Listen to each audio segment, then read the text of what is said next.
Well, hi everyone. I'm John Ritland, and this is my review of WWE NXT for February 12th, 2020, the go-home show for NXT TakeOver Portland. And that's looking to be one fucking loaded takeover. It's going to be a lot of fun. But before we get to that, we got to see what was good, what was bad, what was in between on this show. And this was very much a go-home show. There were some good matches. There was also a lot of hype for the takeover. Smart to use a cable platform like USA Network to promote your big show, and I hope you guys tune in for it because I'm going to be reviewing it, and takeovers usually are pretty goddamn good. So we started with Roderick Strong, very upset at the fact that Velveteen Dream last week had his wife Marina Shafir and their son on his tights, very Rick Rude like. So suddenly here's Bronson Reed. And he's upset because he got attacked last week by Undisputed Era and says, well, you got a problem with Velveteen Dream, you got a problem with me, and they have this match. And this was a pretty good match. Power of Bronson Reed with some good technical skill and strength on Roderick's end as well. This was, it's had some nice exchanges. Bronson did toss Roderick around for a bit of it. And then Reed had his back targeted because, he got slammed into the steel steps. A few times the steel steps were utilized during this night.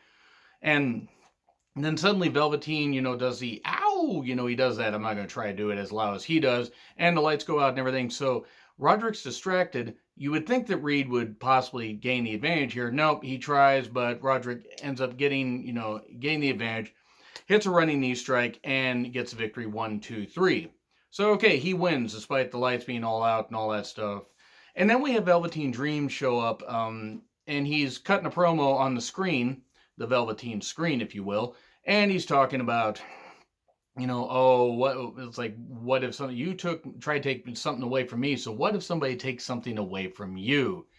And he mentions that if something happened to you, he would be there to take care of all of Marina's needs. I got a question. Who the fuck is the heel in this feud? I mean, because you would think that Roderick would be the babyface defending his wife's honor, even though, yes, the Undisputed Era did take him out and Velveteen Dream was out. I mean, he was injured, but they, had storyline purposes that he was taken out there. But now Velveteen's wanting to sleep with his wife. Okay, whatever. It's a Rick Rude-like thing, but Velveteen's still going to be cheered, and Roderick is going to be respected. So it's going to be interesting to see what happens next week, though, because you got a guy fighting for his wife's honor, yet he's the heel. So it is what it is. Certainly not bad. We then get a series of vignettes. The first one of Matt Riddle and Pete Dunne saying they're going to go to Portland. They're going to drive with the Dusty Classic trophy in there, and then they get pulled over because neither one had a license. So the car gets towed. And yeah, this was some weird comedy. I understood what they were trying to do, but there were a couple times where I'm like, okay, now it's getting kind of silly because they did three of these. But you know what? It was for fun. These two do have pretty good on-screen chemistry. Riddle just being the bro that he is, and Dunn just with his stoic expression. So it was what it was. We then get Garza and Lio Rush with a little back and forth, hyping up their Cruiserweight Championship #1 contenders match a little bit later. And then we get Candice LeRae versus Dakota Kai. Not a bad match. Candice starts off hot, hitting a few dives, goes for some good moves, wants to get revenge on Dakota for, her being a vicious heel and the fact that she is friends with Tegan as well. And the fact that, oh yeah, by the way, Candice was on Team Rhea, and Dakota's betrayal could have cost Candice in that match as well. They were in a 4-on-2 disadvantage. Dakota with some good heel work, and Candice's nose did get busted at one point. Mauro saying Candice's nose is leaking like a political document. That was some good shit. There was a nice arm trap German suplex. Very, very well done by Candice. She gets the Gargano escape variation on. But Dakota somehow gets out of it and gets a roll up 1, 2, 3. The most devastating move, the dreaded roll up. And then she gets the bell and slams it into Candice's stomach. And then suddenly, here's Tegan. And they have a brawl. And this is just hyped up their street fight later. Well, later, at TakeOver Portland, which I think could be the sleeper match of the evening. If they give that match enough time, that's going to be a lot of fun.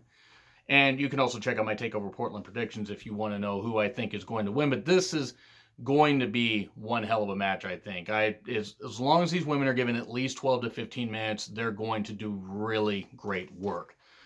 Though still, the match was decent. It wasn't great, but it was what it was. Gargano versus Cameron Grimes, and this was all because they had, had a verbal spat and everything backstage at a NXT live event. And of course, Beth at one point says Gargano looks to be in excellent physical ring shape. I know what she was trying to say, but they need to stop maybe feeding lines to the commentators, because Beth actually can be a good talker, and sometimes it just makes the commentary seem like they're stumbling a bit. The match was good, nice strikes and everything. Cameron looking like he belongs, dealing with Gargano's offense very well, countering a lot of it. At one point, hey, in the collision course, that flip, almost, just a flip slam. It's really impressive how he does that. Eventually, Gargano gets a Gargano escape on and gets a tap out. And there's no Finn, and I know Catwoman 13 was disappointed by that. To be honest, I actually expected Finn to also be there, but maybe they're trying to save that since they already did the they already did the interview face-to-face thing last week. It was, the split screen thing, but they might as well have been face-to-face because they were obviously in the same fucking room, but it is what it is.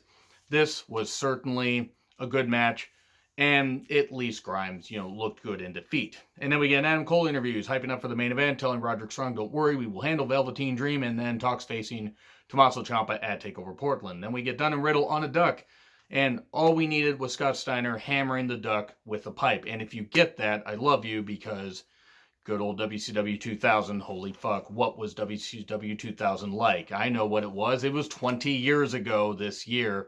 Holy shit. So, we then get announced that it's Dream versus Roderick Strong next week. Again, who is the face, who is the heel in that?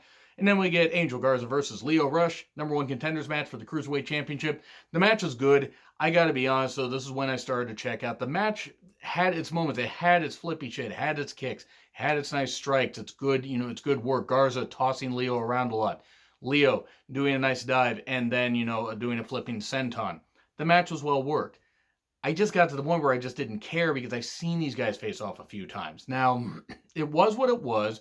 Garza not winning shocked me a little bit, but then again, since they have Garza on Raw, and that's probably going to be where they have him even once Andrade comes back. I almost said Andrade Cien Almas, which should have been his name. Even though Andrade isn't a bad name, stop cutting the names, basically, is my point. His name is Buddy Murphy, not Murphy. But enough of that.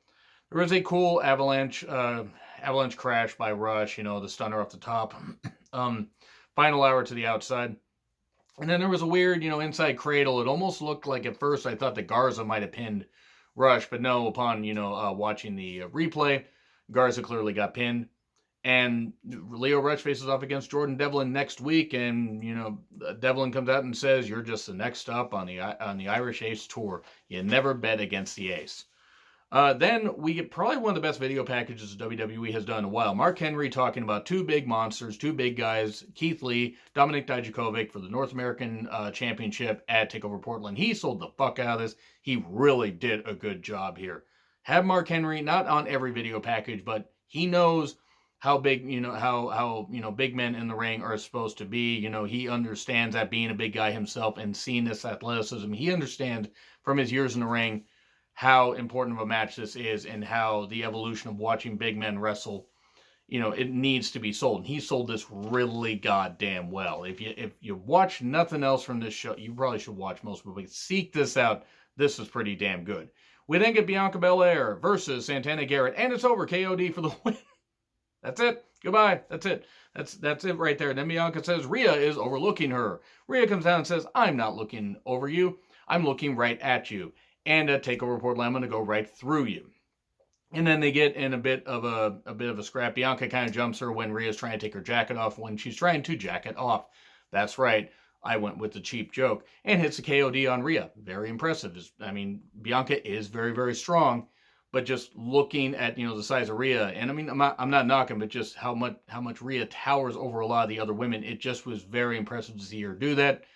Obviously, that means she's not going to be doing it at TakeOver Portland, or if she does, she will not get the victory. But this was a good showing. Good way to, put maybe a little bit of a dent in Rhea's pride and see what happens. But Bianca's not winning there.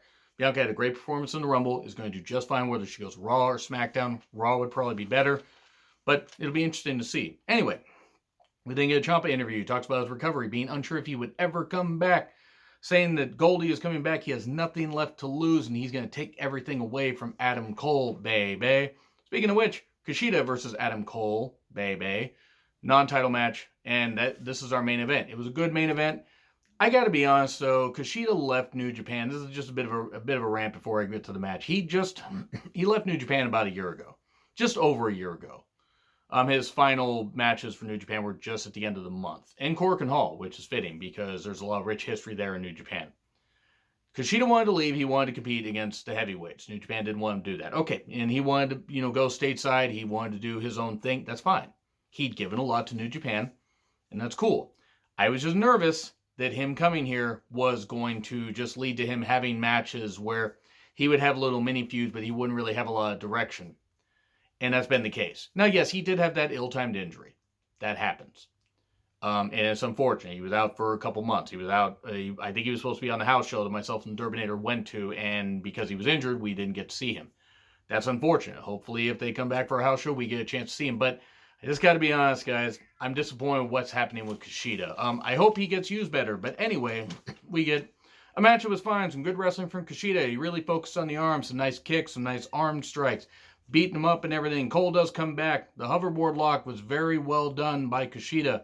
Some great stuff and everything. Cole selling the fuck out of the arm. And then in the end, big kick, last shot, 1, 2, 3, and Adam Cole wins. And then Ciampa comes out to stare him down. They have a bit of a verbal spat. And that's the end of NXT. I enjoyed the show, but I'm still going to give it a B. It was enjoyable for what it was, but I'm not going to say, oh my God, this is a landmark show. It was a B. I kind of lost interest during a few things, but I like how they're building to TakeOver, and TakeOver is going to be a hell of a show. Anyway, agree, disagree with what I said. Like, share, subscribe. Twitter handle in the description. I'm John Ritland, and I'll see you soon.